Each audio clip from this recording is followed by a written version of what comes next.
দুই নম্বর ইমান ভঙ্গের কারণ, আমার মাঝে আল্লাহর মাঝে মাঝখানে কাউকে মধ্যস্থতাকারী বানিয়ে নেওয়া।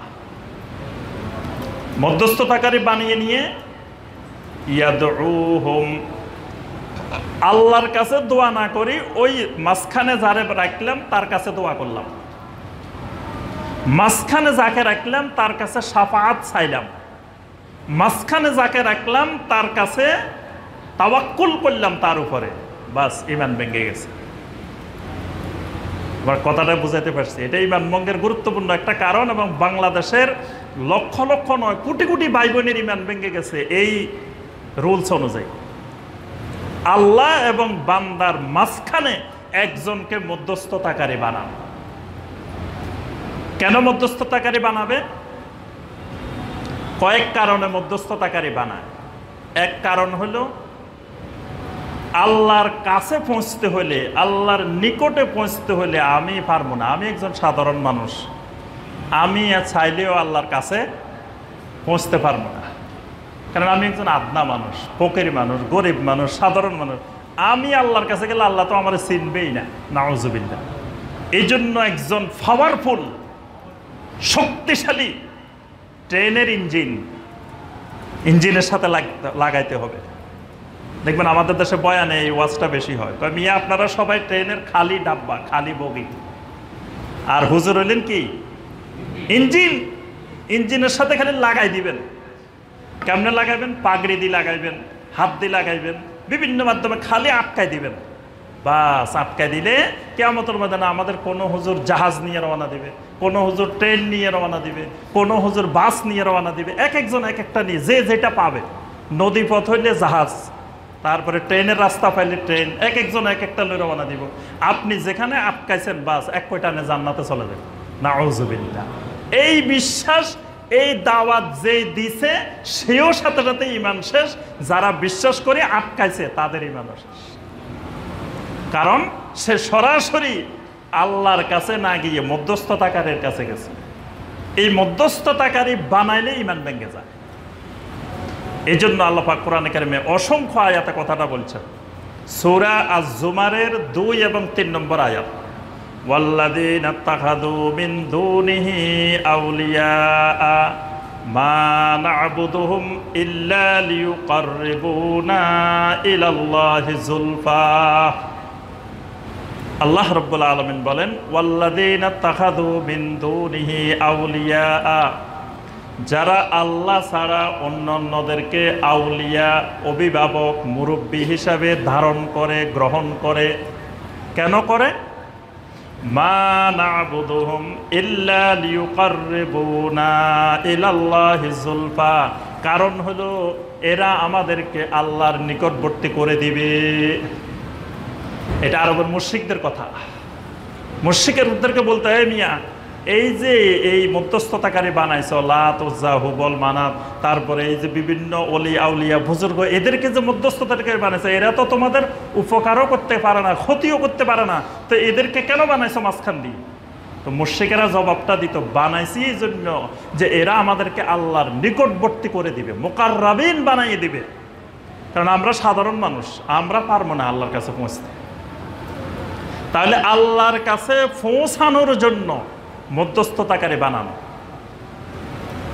তারপরে শাফাআতের জন্য, কিয়ামতের ময়দানে এমনি কেউ জান্নাতে যাবে না, তোমার একজনের সুপারিশ করে নিতে হবে। তাহলে সুপারিশকারী আগে দুনিয়াতে থাকতে ঠিক করে নিতে হইব। সূরা ইউনূসের 18 নম্বর আয়াত, আল্লাহ রাব্বুল আলামিন বলেন, ওয়ায়াবুদুনা মিন দুনিল্লাহি মা লা ইয়াদুররুহুম ওয়া লা ইয়ানফাউহুম ওয়ায়াকুলুনা হাউলাই শুফাআউনা ইনদাল্লাহ। আল্লাহ রাব্বুল আলামিন বলেন, এরা এমন এমন মাবুদদেরকে দর্শছে যারা তাদের উপকারও করতে পারে না, ক্ষতিও করতে পারে না। আর তারা বলে যে এরা উপকার ক্ষতি আমার কিচ্ছু দরকার নাই, আমার আখেরাতে, আমার নিদানকালে, আমার আখেরাতে আমারে বাঁচাইতে পারলেই হবে। দুনিয়াতে কিছু করার দরকার নাই, এরা আমার উপকারও দরকার নাই, ক্ষতিরও দরকার নাই, কিন্তু আমার মৃত্যুকালে এরা আসি আমারে কালেমা শিখিয়ে দিবে। কিয়ামতের ময়দানে এরা আমাকে সুপারিশ করে জান্নাতে নিয়ে যাব। এই জন্য আমার জান মাল সব আমি ফানা করে দিচ্ছি। এটা আরবের মুশরিকদের কথা ছিল। সুপারিশের জন্য, শাফাআতের জন্য এরা এই কাজটা করত। আবার অনেককে জিজ্ঞাসা করলে, ভাই এই কাজ করছেন কেন, আপনি এইভাবে আপনি মধ্যস্থতাকারী বানাইছেন কেন? তো বলে যে শুনেন, উসিলা ধরতে হবে, উসিলা ছাড়া উপায় নাই, উসিলা ছাড়া উপায় নাই। কই পাইছেন উসিলা? তো মিয়া কোরআনেই তো আছে, সূরা আল মায়েদার 35 নম্বর আয়াত। আল্লাহ পাক বলছেন, ইয়া আইয়ুহাল্লাযীনা আমানুত্তাকুল্লাহ ওয়াবতাগু ইলাইহিল ওয়াসিলা। আল্লাহ কত সুন্দর করে বলে দিছে উসিলা ধরার জন্য, উসিলা ধরতে হবে। নাউযুবিল্লাহ। কোরআনের আয়াত দিয়ে শিরকের দলিল, মানে কোরআনের আয়াতকে নিজে নিজে বুঝে কোরআনের আয়াতকে বাংলা মনে করে নিছে যে আল্লাহ মনে হয় বাংলা ভাষায় কোরআন নাজিল করছে, মানে ওয়াবতাগু ইলাইহিল ওয়াসিলা বলছে, বাস বুঝে গেছে যে আল্লাহ ওসিলা ধরতে বলছে। আল্লাহ আর এটার ব্যাখ্যা তাফসীর দরকার নাই। এখানে ওয়াসিলা মানে আল কুরবা। সমস্ত তাফসীরে এই ওয়াবতাগু ইলাইহিল ওয়াসিলার ব্যাখ্যা বলা হয়েছে তাকাররাবু ইলাইহি বিতাআতিহি ওয়াল আমল বিমা ইয়ারদিহি। আল্লাহ পাক বলছেন, আল্লাহর আনুগত্যের মাধ্যমে যেই আমলে আল্লাহ সন্তুষ্ট হন এরকম আমল বেশি বেশি করার মাধ্যমে আল্লাহর নিকটবর্তী হওয়া, এটাই হলো ওয়াবতাগু ইলাইহিল ওয়াসিলা, অর্থাৎ বেশি বেশি নফল ইবাদত বন্দেগী করা। এখানে আল্লাহ প্রথম বলছেন ইয়া আইয়ুহাল্লাযীনা আমানুত্তাকুল্লাহ, তাকওয়ার কথা বলছেন। তাকওয়া হলো ফরজ ইবাদত করা, হারাম থেকে বিরত থাকা, এটার নাম তাকওয়া। এরপরে বলছেন ওয়াবতাগু ইলাইহিল ওয়াসিলা, এটা হলো শুধু ফরজ ইবাদত করে বসে থাকবে না, সন্তুষ্ট হয়ে থাকবে না, বেশি বেশি নফল ইবাদত করতে হবে। ফরজ নামাজ পড়ছো, সাথে সাথে নফল নামাজ, সুন্নত নামাজও পড়তে হবে। ফরজ রমাদানে সিয়াম পালন করছো, পাশাপাশি নফল সিয়ামও পালন করবা। ফরজ হজ করছো, পাশাপাশি উমরাও করবা। ফরজ যাকাত দিছ, পাশাপাশি নফল যাকাত সদাকা করবা, বেশি বেশি আল্লাহর রাস্তায় দান করবা। এটাই হলো ওয়াবতাগু ইলাইহিল ওয়াসিলা। হারাম থেকে বিরত থাকছো কিন্তু মাকরু করো, এটাও করা যাবে না। হারাম থেকে যেমন বিরত থাকবা, মাকরু থেকেও বিরত থাকবা। ওয়াবতাগু ইলাইহিল ওয়াসিলা মানে এটা। আমাদের দেশে অনেকে মাকরুকে কিছুই মনে করে না, কয় ধূমপান করা এটা মাকরু। মাকরু কই বাস হালাল বানাই ফেলছে। মাকরু মানে মনে হয় যে হালাল। মাকরু মানেও এটা নিষিদ্ধ, এটা অপছন্দনীয়, এটা করা যাবে না। অনেকে জর্দা, তামাক এগুলারে হালাল বানানোর জন্য কয় এগুলা মিয়া নিষিদ্ধ হইলেও সর্বোচ্চ মাকরু, বাস মাকরু মানে মনে হচ্ছে হালাল। তাহলে আল্লাহ এবং বান্দার মধ্যস্থতাকারী যদি বানানো হয় এবং ওই মধ্যস্থতাকারীকে যদি মনে করা হয় যে শোনো, মানে এই শয়তান মানুষকে এই বুদ্ধিটা দেয়। মুশরিকেরা যুগে যুগে এই কাজটা করতো, বলতো যে শোনো, যে আমরা যদি প্রধানমন্ত্রীর কাছে বা রাষ্ট্রপতির কাছে বা আমরা কোনো মন্ত্রীর কাছে কিছু চাই, আমাদের এখানে একটা রাস্তা দরকার বা আমাদের এখান দিয়ে একটা কিছু দরকার, তো সরাসরি কি মিয়া ওখানে চলে যাওয়া যায়? কি করতে হবে? ওই প্রধানমন্ত্রীর এপিএস, পিএস, পিয়ন এরকম লোক যদি ধরতে পারো, তাহলে তারাই তোমার কাজটা আনি দিবে সহজেই। এই জন্য আল্লাহর কাছে সরাসরি ধর্ণা দিলে পাইতেও পারো, নাও পাইতে পারো। ভাগ্য ভালো হইলে পাইতে পারো, না ভাগ্য ভালো না হইলে নাও পাইতে পারো, নাউজুবিল্লাহ। কিন্তু আল্লাহর যারা মুকাররাবিন, আল্লাহর যারা পিএস, আল্লাহর যারা এপিএস আছে, এদেরকে যদি ধরতে পারো, তাহলে এরা সুযোগ মতো ফাইলটা আল্লাহ থেকে সিগনেচার করায় আনি দিবে।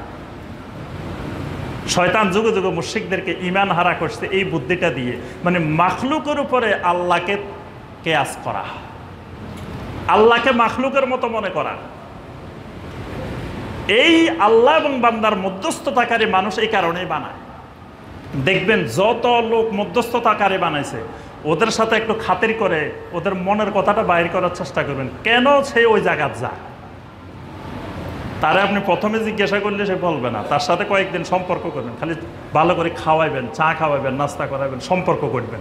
ঘড়ি তারপরে বলবেন যে ভাই আপনি প্রতি মাসে মাসে অমুক দরবারে যান কেন, অমুক জায়গায় যান কেন, অমুক জায়গায় যান কেন, কারণটা কি? একদিন দেখবেন তার ভিতরের মনের কথাটা বাইরে আসবে। সে বলবে যে শোনেন, ওই আমি মাঝে মধ্যে বিপদে পড়লে হুজুর আমাকে সাহায্য করে, গায়েবী মদত করে। তারপরে দেখবেন আমি অমুক বিপদে পড়ছিলাম, কোথাও আমি কিছু পাই নাই, অমুক দরবারে, অমুক মাজারে, অমুক জায়গায় গেছি, আর সাথে সাথে হাসিল হয়ে গেছে। ঈমান হারা, মুশরিক, ইমান চলে গেছে। তারপরে কিয়ামতের দিন শুনেন সুপারিশকারী লাগবে। হ্যাঁ, আর অনেক গুনাহ করে ফেলছি, সুদ খাইছি, ঘুষ খাইছি, অফিসে বসে বসে কোটি কোটি টাকা ঘুষ খাইছি, এখন বাড়িঘর বানাইছি, এখন তো শেষ বয়সে, এখন কি করব, এখন তো জান্নাতে যাওয়া দরকার। তাই জান্নাতের ওই ঠিকাদারি যেহেতু হুজুরের নিচে, হুজুর বলতেছে তোমার বেশি কিছু দরকার নাই, তুমি খালি আমার কাছে আসা যাওয়া করো, সম্পদ অবৈধ কোটি কোটি টাকা বানাইছো, কিছু সম্পদ এখানে খরচ করো, বাস জান্নাতের জামিনদার। নাউজুবিল্লাহ। এইভাবেই মানুষ ঈমান হারা হচ্ছে।